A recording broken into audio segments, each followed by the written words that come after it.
ang mapagpatawad na Ama.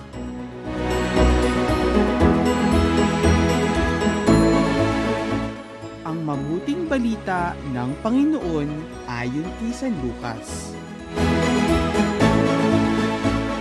Noong panahong iyon, ang mga publikano at ang mga makasalanan ay nagsisilapit upang makinig kay Jesus. Nagbulong-bulungan ang mga Pariseo at ang mga eskriba at ang sabi nila, ang taong ito'y nakikisalamuha sa mga makasalanan at nakikisalo sa kanila. Kaya't sinabi sa kanila ni Jesus ang talinghagang ito.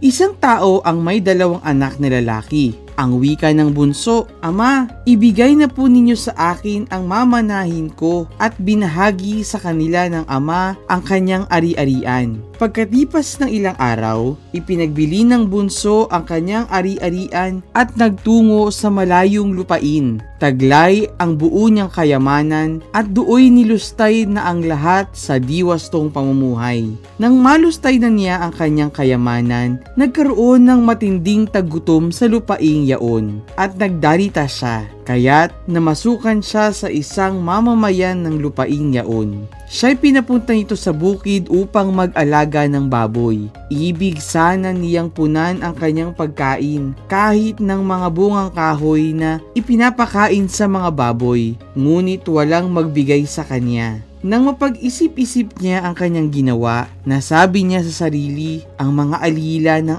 aking ama ay may sapat na pagkain at lumalabis pa. Samantalang ako'y namamatay na ng gutom dito. Babalik ako sa kanya at sasabihin ko, Ama, nagkasala po ako sa Diyos at sa inyo. Hindi na po ako karapat-dapat na tawagin ninyong anak. Ibilang na lamang ninyo ako sa inyong mga alila. At tumindig siya at pumaroon sa kanyang ama. Malayo pa'y natanaw na siya ng ama at ito'y labis na nahabag sa kanya. Kaya't patakbo siyang sinalubong, niyakap at hinagkan. Sinabi ng anak, Ama, nagkasala po ako sa Diyos at sa inyo. Hindi na po ako karapat dapat na tawagin ninyong anak. Ngunit tinawag ng ama ang kanyang mga alila. Madali, dali nyo rito ang pinakamahusay na damit at isuot sa kanya. Suotan siya ng singsing at panyapak. Kunin ang pinatabang guya at patayin. Kumain tayo at magsaya, sapagkat namatay na ang anak kong ito,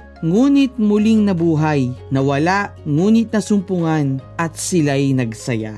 Nasa bukid noon ang anak na panganay. Umuwi siya at nang malapit na sa bahay ay narinig niya ang tugtugan at sayawan. Tinawag niya ang isa sa mga alila at tinanong, Bakit? May ano sa atin? Dumating po ang inyong kapatid, tugon ng alila. Ipinapatay ng inyong ama ang pinatabang guya, sapagkat nagbalik siyang buhay at walang sakit. Nagalit ang panganay at ayaw itong pumasok sa bahay. Kaya't lumabas ang kanyang ama at inamu-amo siya. Ngunit sinabi nito, Pinaglingkuran ko po kayo sa loob ng maraming taon at kailan may hindi ko sinuway.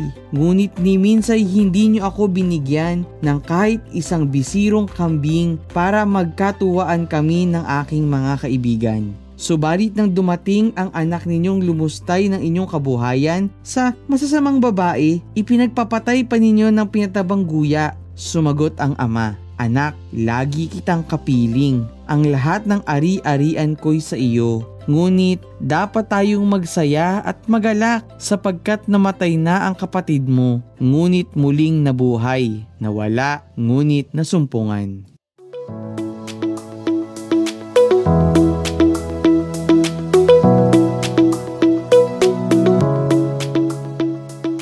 Mga bata, tayo ngayon ay nasa ika-4 na linggo ng Kwaresma na tinatawag ring bilang linggo ng Laetare. Ang Laetare ay salitang Latin ng ibig sabihin ay pagsasaya. Ito ang linggo kung saan sa kalagitnaan ng Kwaresma, inaayayahan tayo ng simbahan na magalak. Sa gitna ng ating pagsisisi at pagsasakripisyo, ngayong Kwaresma, kailangan nating magalak sapagkat nalalapit na ang pagdiriwang ng ating kaligtasan sa mga mahal na araw o Holy Week. Binibigyan tayo ng ating ebanghelyo sa araw na ito ng dahilan kung bakit tayo dapat na magalak. Ngayong kalagitnaan ng Kwaresma ay nagpapatunay na kay buti ng Diyos Ama. siya ay mawain at mapagpatawad. Sa talinghagang ating narinig, bagamat ang bunsong anak ay naging suwail, sa huli, napag-isip-isip niyang siya'y nagkamali, kaya naman nagpasa siya na bumalik at humingi ng tawad sa kanyang ama.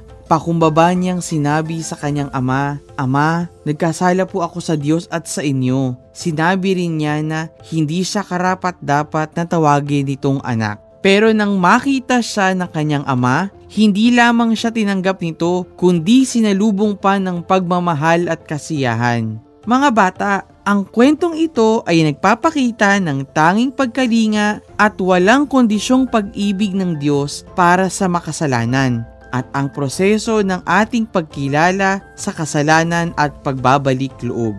Ang ama sa kwento, mga bata, ay naglalarawan sa atin sa Diyos Ama. Ipinakita nito na kahit gaano tayo napalayo sa Diyos, handa niya tayong patawarin at tanggapin muli sapagkat mahal tayo ng Diyos. Kaya naman, tularan natin ang bunsong anak sa kwento. Maglakas loob tayo at buong kababaang loob na humingi ng patawad sa ating mga nagagawang kasalanan.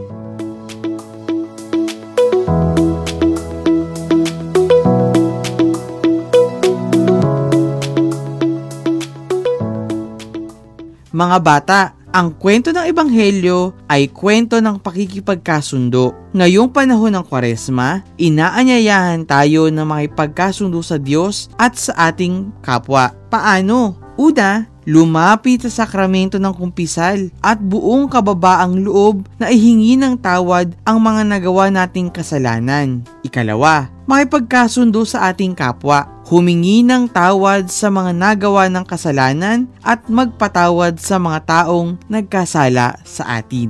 Tandaan natin na ang tunay na pagpapatawad ay nagdudulot sa atin ng kapayapaan ng puso at isipan.